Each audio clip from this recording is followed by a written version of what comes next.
Well, it's an excellent question, and it's really very much on a case-by-case basis. The situation on the emails, blatantly and completely wrong, and if General Nordy Schwartz was here right now, he would say the same thing. So let me clear that one up for you. Now, I know you have a follow-up. I also understand the essence of your question, that of course there've got to be times that you can do it. I'm not sure what they would be. If you want to say, Mikey, what about this or that? Hey, I'm just a private citizen who's an enraged, civil rights fighter. So I might not be the right person to ask, but I can tell you that we've seen so many. It's the law of large numbers. If you go to a dentist, that dentist who's been practicing for 20 years is going to see everything. We've seen unbelievable things that are clearly and blatantly there. There are other things that we're just not going to go after because it's just, it's ridiculous, it's been grandfathered in, but it's kind of like the definition that the Supreme Court had, I think, for pornography. I can't define it, but I know it when I see it. But you had a follow-up question? No, that's fine. Anybody else? Yes, ma'am. You're not in 2010, are you? Excellent. What is your class?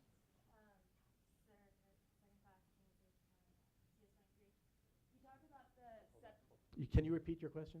Yeah. Yes, sir. You talk about the importance of the separation of church and state, and so I was wondering where prayer fits in that, such as when we have military functions or dinners like ring dance, or even the dinner last night when they do a large prayer like Lord this and Lord, no offense to anyone, Lord that, and but that always happens and no one seems to say anything. Where does that fit in? Well, here's my view.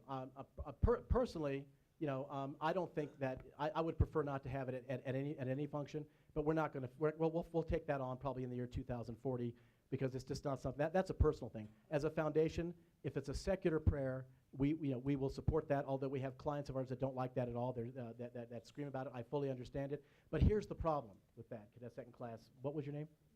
Kingsley. The secular prayers that we hear are so morphed into being sectarian that they're almost like this. Ladies and gentlemen, at our dinner tonight for ring dance or for whatever, at our dining in or dining out, we ask for the blessing of our Lord, whose name rhymes with Beezus, but we can't say it because of that evil Mikey Weinstein. It's about that bad, and it's morphed into a way that it's clearly a sectarian prayer.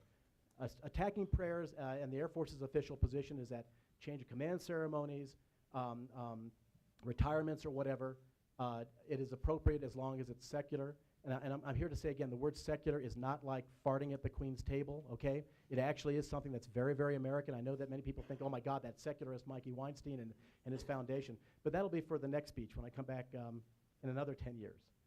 So do we have time for a last question? Okay.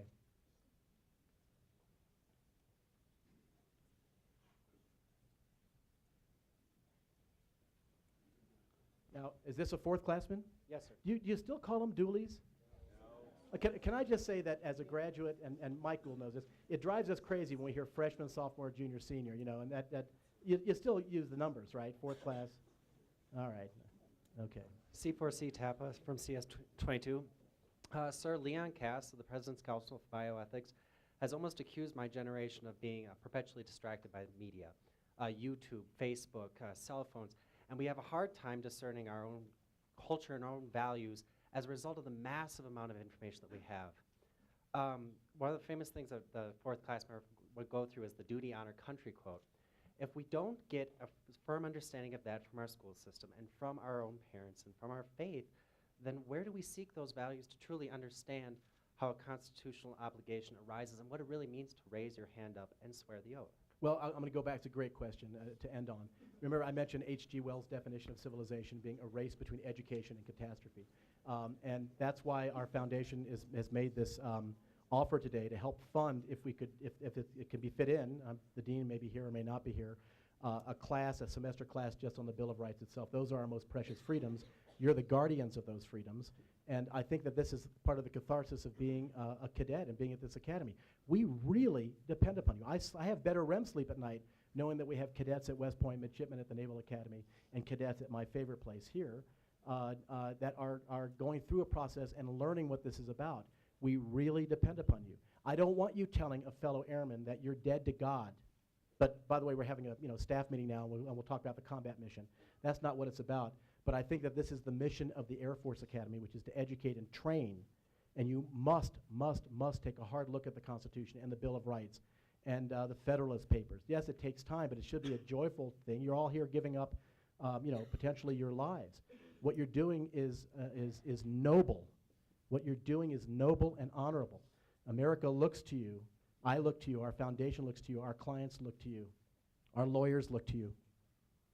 To please protect us and to learn, as this fourth classman said, you have got to take the mandate to step back.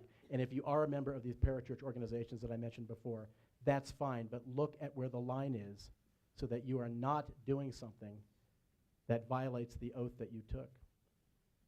I can't thank you all enough, and I'm sorry that you had to stand in the back. And again, thank you on behalf of our foundation. We love all of you guys. Thank you.